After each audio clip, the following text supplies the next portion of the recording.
ladies and gentlemen. Welcome to Slingers, another episode for you. Today, it's all about unscripted madness, we're calling it. I haven't done any planning, anything for this one. Just going to sit around and talk about darts. Mainly what's been happening over in England, pretty much. There's a little bit happening in Australia, but it's all sort of settled down now until we see some more bigger action towards the end of next month. So, really, Dimitri Vandenberg is killing it at the moment. My tip was Johnny Clayton for the Dutch Darts Masters. He went out first round, as a lot of the PDC superstars did. 6 of the Dutch contingent made it through. We did see Michael van Gerwen back and played really well, although Danny Noppert was just too good for him, which was outrageous because Michael van Gerwen played really well, so that shows how well Danny Noppert played. But yeah, 6 of the qualifiers made it through that one. So, well done by them. You can see why the PDC moved it there. That's what they want. They want the World Series of Darts matches to be more of a contest and more interesting for the home fans to see. So, not taking it away from China, but not doing it in China anymore. Abu Dhabi didn't even have qualifiers. It was just a straight out PDC superstars. But to take it to the Netherlands, where all 8 of them, I'll say, would be within the top 50, would be pretty close to that. Meulenkamp and Kuyvenhoven would be probably the lowest ranked. The rest of them are all superstars. So Dirk van Dijvenbode and Danny Noppert are already established in the top. I think they may both be in the top 16. I think Noppert is 12th and van Dijvenbode is either 16th, maybe 17th or 15th, something along those lines. And Jeffrey Desvan was 5 years ago, same as Jermaine Watermina, were potential top 20 superstars. So that's why it's over there in the Netherlands. It is normally the World Series is about taking the game elsewhere and growing it. It doesn't need to be grown in the Netherlands. It's already massive. But taking it there just puts on a performance like that and a show like that and has the PDC superstars on the ropes, really. But a lot of them will be absolutely wrecked and absolutely buggered. So well done to the Netherlands qualifiers. And Dirk van Dijvenbode made it all the way to the final. Unfortunately, Dimitri was too good. And Dimitri just looked amazing. So working towards the match play brilliantly. So there's a few tips I have in mind for the match play. Dimitri's going to be right up there because he won it 2 years ago, made the final last year, only to lose out to Peter Wright, who played one of the best tournament performances we've ever seen. And that's including anything Phil Taylor had done. So Peter Wright's performance then was absolutely outstanding. But working his way into it, he is definitely someone to watch out for. And just everything about him at the moment just screams brilliance. Like his stance is so still. He's so smooth at the oche. His throw, he's so accurate at the moment. His 180 hitting is fantastic. Just 12 months ago at the Nordic Darts Masters, we saw him absolutely capitulate from an 8-3 lead to Fallon Sherrick and fall to bits and lose that one when he really should have won and pretty much gone on to win the tournament back 12 months ago. To now, you thought maybe 12 months ago, look, we're not too sure about Dimitri. He's kind of looking similar to all the other up-and-coming stars, kind of like your Chris Dobie molds, who I love, but all those sort of guys, Jeffrey Deswan and Jermaine Watermina as well, who sort of have shown potential but are dropping away. But none of that. He is now looking like an absolute superstar. He's winning and winning and winning. And I don't think he's coming out to Australia, which is a huge disappointment, especially now the way he's playing. You want to see him over here and kicking ass. That's what we want, but it's not unfortunately going to happen. He's not coming over. It'll still be a massive occasion. And it's put the pressure now on the Australian contingent to really perform and produce the way that the Netherlands, the guys over in Dutchland did. Unfortunately, we won't have Justin Miles and Raymond Smith as part of that contingent. Qualifying for that, the qualifiers haven't been played yet, so they're 2 of our main guys at the moment. There would be a massive chance that I would 100% back to knock off one of the PDC guys. Not even worrying about the draw. Those guys, I guarantee you, would win. But Raymond Smith not playing and Justin Miles not coming over from Perth. So, a bit unfortunate, a bit disappointing, but it happens. But anyway, so yeah, that's the Dutch Darts Masters. Was fantastic and great to watch. Dirk van Dijvenbode is also starting to play consistently well. He is a little bit inconsistent in my opinion. He'll be up and about, throwing 110 average, then he'll be at 80. It's kind of the opposite to Danny Noppert, who's just steady, steady, steady, steady, steady. So, you did see another lowish average. We saw lowish averages all around, but Fallon Sherrick's, again, was pretty low, and Kyvan Hoven, who was probably the least. Jeffrey Desvane would be filthy. I mean, he copped James Wade, played pretty well, but didn't get the job done. And then Kyvan Hoven got to play Fallon Sherrick, who averaged mid-70s again. But there's a big difference between the way she played. Move to the women's series that was just played, and she was absolutely outstanding there. So, which we'll talk about in detail in a minute. So, I'm not too sure what the go is or why that's transferring to there. It would probably just be that pressure, and that moment is the eyes are on her. They're not so much on her when she's playing the women's series. She's expected to do well. She does do well. And the World Series, everyone's now saying, well, you've got to do well. You've got to start doing well to justify a spot, which is total bullshit, but that's what happens. And that's the world that we live in. So, yeah, next up on the World Series is the three Australian legs, and I think that wraps it up before they head back to the Netherlands for the finals. So, 3 events here in Australia, which is going to be absolutely sensational. I cannot wait. As I said, unfortunately, we don't have the main contingent, the best players available. So, hopefully, we can perform well.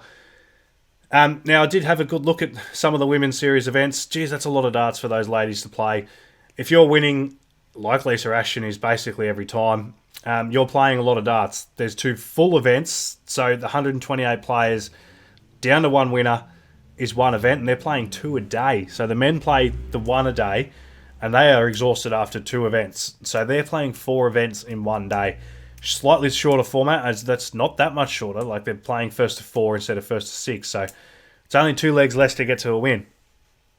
But what we're seeing, the standard there is starting to get outrageously good. You're seeing a lot of good darts. So I watched some of the names I saw. Eileen de Graaf, she's starting to play phenomenal darts. Fallon and Lisa played really well. Lorraine Winstanley won an event. She's looking amazing. I didn't see Katie Sheldon, but I heard a lot of good about what she was doing. She won 19 legs straight at one stage. So that's also quite phenomenal. What I'm going to do, I know I said unscripted, but we're going to bring up the order of merit for the women's series to see which ones will be playing at the ladies. And we might even do our ladies' world match play preview now. So if we get order of merit up. And so Chloe O'Brien was another one that started to play well, and it started to get really tight for all the ladies that were going to make it. So Lisa Ashton and Fallon Sherrick were definitely set, and those 2 are locked in to play at the world match play, and at the moment they're the 2 leaders who are set up for the women's spot at the World Championship. The top 2 make the World Championship. And top 1 makes a Grand Slam, and the winner of the Women's World Match Play also makes a Grand Slam. So that's interesting there. Right, so the Women's World Series order of merit at the moment. So the top 8, I think it's all done now. So the top 8 are making it through. Lisa Ashton is out on top. She's smashing it. Fallon Sherrick, Lorraine Winstanley, Eileen de Graaf, Laura Turner, Rhiannon Griffiths, who I think came runner-up in one of the events to Fallon Sherrick, I believe. Katie Sheldon, who we mentioned, played really well and won 19 legs straight. 19 legs straight is a phenomenal effort. And Chloe O'Brien. So they're going to be playing at the Women's World Match Play. Now, the Women's World Match Play is going to be a very, very interesting watch. How much is the big stage experience going to count for the likes of Lisa and Fallon? Right, so I've had a bit of a think about this. I honestly believe it's not going to mean as much as we think. So the crowd factor when Lisa and Fallon play the men is because they're playing the men. And that's not because they're not as good as the men and all that sort of thing. There's nothing to do with that. It's to do with the fact that the crowd wants to see them beat the men. So there is that much pressure and that much support, which turns into pressure. It's causing not causing chaos, but it's something you have to adjust to. And Lisa and Fallon have had a great chance to adjust to that sort of thing. Because they're playing other women, it's just now all it is about is a loud noise. Fallon definitely does her best work on the big stage. We've all seen that before, although, as I said, she did do really well at the women's series and has been doing well at all the women's series, really, but did really well on the weekend. So, if you look at the seeding, Lisa will play Chloe O'Brien, Katie Sheldon will play Fallon Sherrick. So that's first up is a danger game for Fallon because Katie Sheldon has been playing phenomenal darts. So I think that's a bit of a tricky one, and she'll be keen to get through that. I'm not even 100% sure, which I should have done my research as to how long, what the format is for the ladies. I don't think it won't be super short. You'd think it'll be pretty much, I reckon they'll play 4 or 5 legs. But yeah, Katie Sheldon, I think she's a chance, but I'll say no, not going to happen. Now, that'll have Lorraine Lynn-Stanley against Rhiannon Griffiths. Lorraine will win that, and Eileen de Graaf against Laura Turner. I think Eileen will win that. I think you more than likely will see those top 4 ladies make it through. And I think you're probably going to see a Lisa Ashton, Fallon Sherrick final. Now, if I have to pick a winner from there, I think Fallon will win it. No, we're going to go Lisa. I think Lisa Ashton will win it, which means that she will book her spot at the Grand Slam, which I think will mean that the second place lady will then make it through to the Grand Slam. Which is, once again, we've spoken about. So I think there's 2 more blocks of the Women's Series events before that's it. And as we said, top 2 make it through to the World Championships. The winner of the World Match Play and the winner of the top of the Order of Merit goes through. If it's the same person, then whoever's second would go through. Or maybe they might take runner-up of the World Match Play, but I think they'll take second on the Order of Merit. Fallon's going to miss the next 4. She has I think there's $1,000 on offer at each event. At the moment, she's got a $2,000 lead. So it's going to take Lorraine Winstanley to have an absolute domination for her to get ahead. But then there's also one more batch of events. At the end of the day, it's going to be phenomenal to watch. Because as I said, the standard has gone through the roof from those ladies' women's series events. You're seeing a lot more 15 dart legs, high 90 averages. You're seeing lots more of them. And it's also great to have someone dominating and everyone trying to catch, because she's not won every single event, but she's been in the final of most, and it's a massive occasion when one of the other ladies upsets her. So, awesome to see. So what else have we got to talk about tonight? Queensland wrapped up their DPA events, so they're all done now. All the DPA weekend events, whatever you want to call them, the Pro Tour events before we have the Order of Merit finals, has been wrapped up. Before that gets a bit closer, the Oceanic and that Order of Merit final, we'll have a proper look at it then. But up in Queensland, I think it was Peter McLennan and Bill Atkin had a great weekend. But yeah, so that's all done and dusted. DPA have a lot of work to do to get everything organised and everything together, and looking a lot better next year, because it was just a bit all over the place this year. Queensland missed 3 events, played 1, played 3 2 weeks late. And we just have no idea who's the best in the world, the best in Australia. We all know and think that it's Raymond Smith. I think Justin Miles is right there to give him a crack. We don't know anything about Australian darts at the moment. It's a tough battle to look at and to call. We know that there's dominations in each state. That's why the WDF are making a bit more of a headway in it all. They are having more people compete at different events. So, yeah, it's just strange to have. So, for example, the Murray Bridge Classic had a lot of Victorians. Some New South Welshmen went down to it a lot, and most South Australians were at that.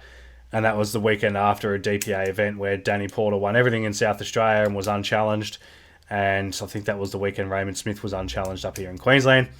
So, but we all know my thoughts on that. It's the same every time, until something changes. That's what it is. So, yeah, a lot of work to be done. But hopefully we now get to see everyone in the same venue down at Warilla Bowls Club. I think it's all being held. I'm not sure if the Oceanic is still in Dubbo. I'm going to have to look into that. I don't need to look into it right now because it's still a little while away, but it was going to be in Dubbo. But maybe it's all moved to Warilla. I'm not sure. But the World Series qualifiers are in Warilla, which, as we said, we're not seeing Justin Miles. We're not seeing Raymond Smith there, so that's unfortunate. Who we do see, I'm not sure. Hopefully, pretty much everyone else, and we get to see a real cracking contest. And we get to see who's going to make it to the Worlds. And that's also another fantastic chain of events. Like, you can't wait for that one, just to see who gets there and who makes it. Can't make any tips yet on all that sort of stuff. That's a bit hard. So we've got the PDC Women's World Match Play that we tipped Lisa Ashton for. And, yeah, hopefully I'm correct on that one. What else? What else have we got going on? Now, I've been hearing a lot about... You see a lot of talk about dartboards and what dartboards you can use, what dartboards you should use. I'm hearing a lot of complaints about the Unicorn. I've not had any issue with my Unicorn dartboard. However, I am using at the moment a Shot dartboard. The Shot has been going for about 2 months and is looking absolutely fantastic. And yeah, I can't fault it. It looks amazing. The wires are so deep into the cork, or whatever you want to call it, the bristle, that it's just so super smooth and fantastic. I absolutely love it and can't get enough of it.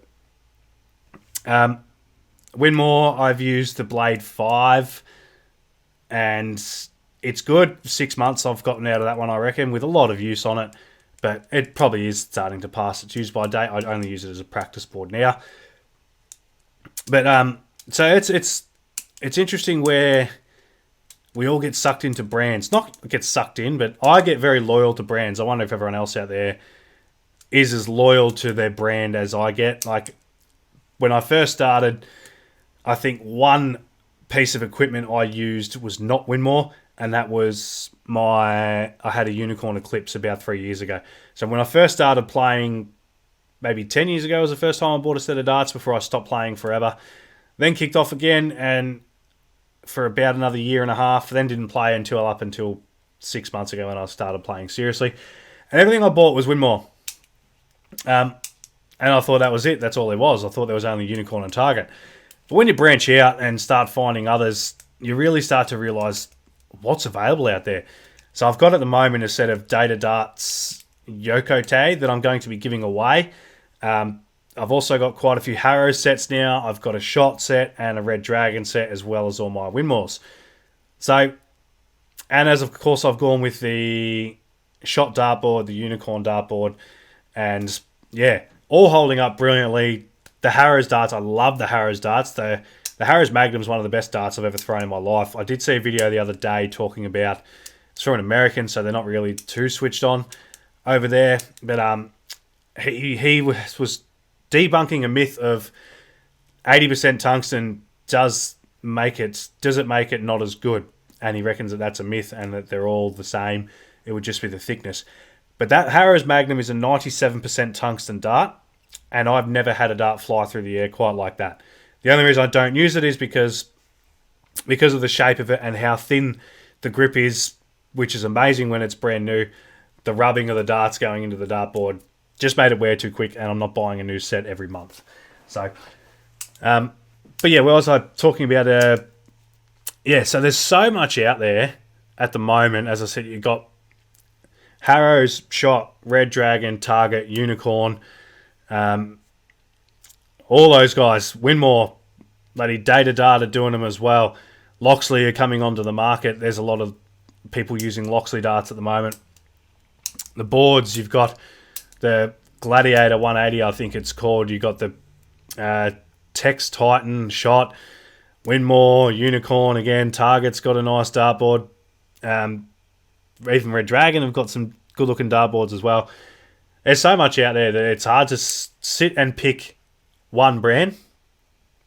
But yeah, sometimes you got to, because it's pointless having so much stuff lying around. But once you branch out, you realise how good some of the stuff is. Like, I'm dead set on the Red Dragon now, which I never even thought I would have been on.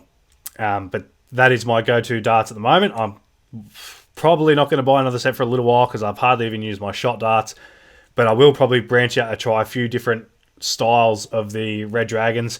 I'll try probably a straight barrel similar to what Peter Wright won the World Championship with, and then maybe something even slightly a little bit crazier, something like a bomber. Maybe I haven't really tried too many of those. But yeah, so there's lots and lots of different brands out there, not just one. Don't get suckered into just one. I did and used Winmore for ages, which is a good product, don't get me wrong. An absolutely beautiful product. A bit overpriced at the moment now, but it's a good product. But so does everyone else. Everyone else has got a nice product too. Right, what else is going on in the world? Here's a real left field question. What's the best home setup you've ever seen? There was a video, this is from Adrian Brennan, a good friend back down in Broadford. You can see his profile picture. He's rolling with a Ruckman style job. I think he won that hit out. So I think I've done a video of my setup as well. It depends if you're in a rental, you kind of don't want to be fixing anything to the wall simply due to the fact that you're going to hit the wall a lot. Even I haven't yet, but my kids have. So you can get a stand, which I have, but the stands are quite expensive, and realistically, unless you're playing darts a lot, you don't need a stand. In the video I've gone with some shelving, just some garage shelving with a bit of ply nailed to the front, and the board sits on that.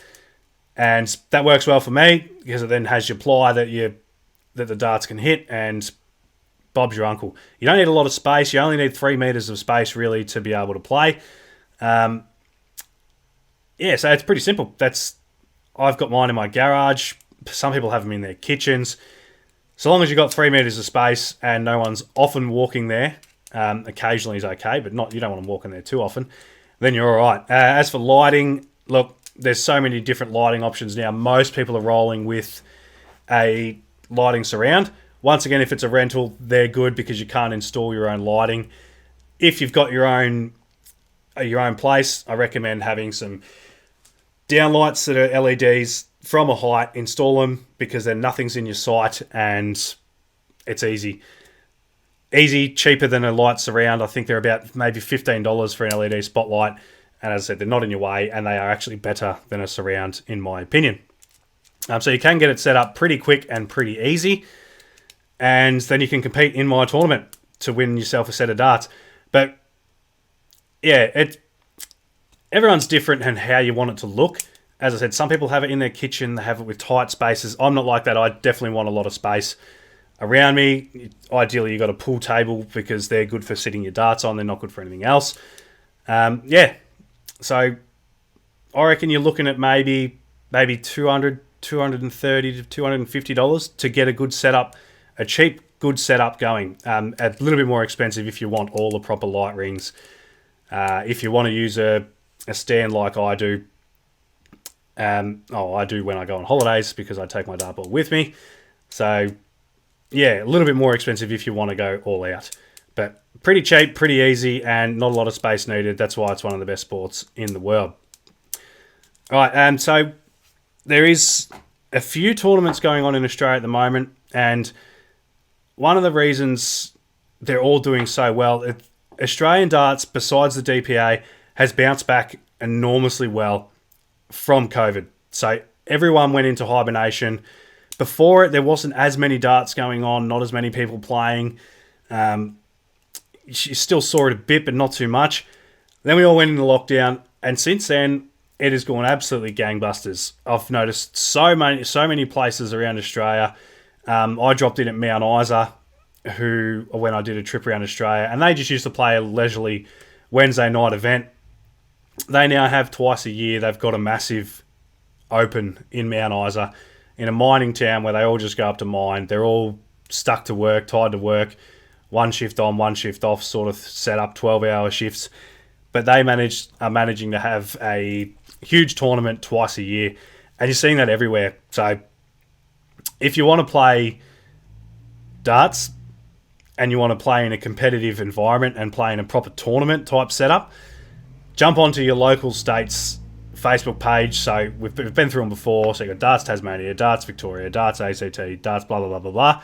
And you'll find a million tournaments going on locally, not far from you, with plenty of money on the board and plenty of ranking points, because you may get yourself going, and you may get yourself up and about and into a position where you can start challenging. Like there's now the Australian Darts Open, I think it's called, run by the WDF, is worth something along the lines of, there might be $80,000 worth of prize money or something stupid like that, available with 15 or 16 grand going for first place.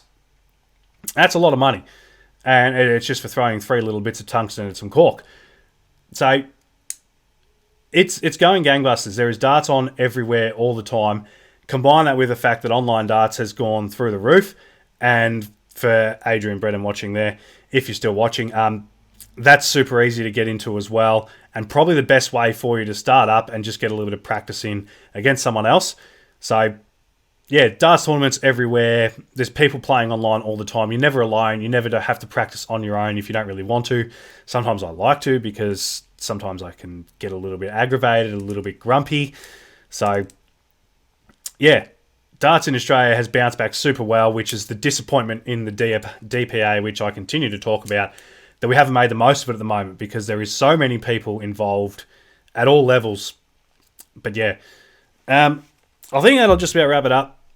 As I said, unscripted, unplanned chaos. It went nowhere. We didn't really discuss anything. We didn't really cover anything. We did discuss the women's world match play and tipped my winner, which is Lisa Ashton, which is no big surprise that I've tipped her. Yeah, but so we got a little bit of time, I think. I will just check that before we leave, before the match play actually kicks off, and we can do our preview show. PDC match play of darts, 16th to the 24th. So we've got probably a couple more episodes. I've got to bring up my calendar if I can actually. Yeah, we got ages before that. So there is a few more Pro Tour events on. There may be one more Euro Tour event as well. So that'll be exciting. That'll be good. Try and get through some tips, because keep an eye on the way the top 3 guys in the world are playing, and Dimitri Van den Bergh. Keep an eye on those guys and see how they're travelling, because I think you're about to see one of those guys become the number 1 dude by winning the World Match Play, because it's a massive tournament. It's almost held in just as high regard as the World Championships. It's definitely held in higher regard than the Premier League. I know a lot of guys want to win the Premier League, but definitely not as much as they want to win the World Match Play. All right, I've got a little while now. I said 7:30, 8 o'clock. I've got a match to play. 1-6-0 last night. Hopefully have another win tonight. So enjoy the darts, and I'll see you next time.